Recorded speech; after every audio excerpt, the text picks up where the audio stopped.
আয় তরকারি রানলে শুধু আয় খাইতে মারি আত্মন হুয়াদ লাগে তো বাকি মানুষ খাইতে পারে না, এটা কি আর দোষ?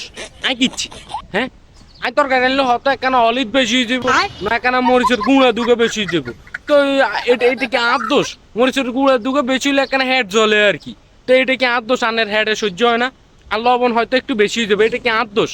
তরকারিতে আমি সুন্দর মতো রাঁধি, সুন্দর মতো হয়তো জোল কিনে একটু হুয়াই যায় আর কি, নইলে হয়তো আলু কিন সিদ্ধ ঠিক মতো না, এটা কি আর দোষ?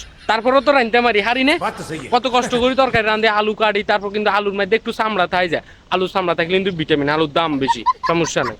আর হ্যাজ কাটলে হ্যাজের গোড়ার কিন্তু হ্যাজ চাইয়েন থাই যায় রে, তো হ্যাজ চাইয়েন থাকলে সমস্যা কি? হ্যাজের দাম বেশি না, আজ তো সঞ্চয় করি, আজ তো সঞ্চয় করি রাঁধি, তো এটা কি আর দোষ?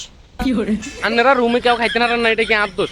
হয়তো ঠিক মতো রাঁধি, ঠিক মতো রাঁধি, ঠিক মতো বেগিন দিই, অনেকটার মধ্যে লবণ মরিচ অলিচ যদি বেশি হয়ে যায় এটা কি আর দোষ? তো আনের হেডে কাম পাইলে এটা কি আর দোষ? আর তো কিছু না, তো হুয়াত করি খাই, আর তো হুয়াত লাগে সেই স্বাদ, আই রানলেই স্বাদ হয়, আপনারা খাইতে না রান্না আই রান্না, তো এটা কি আর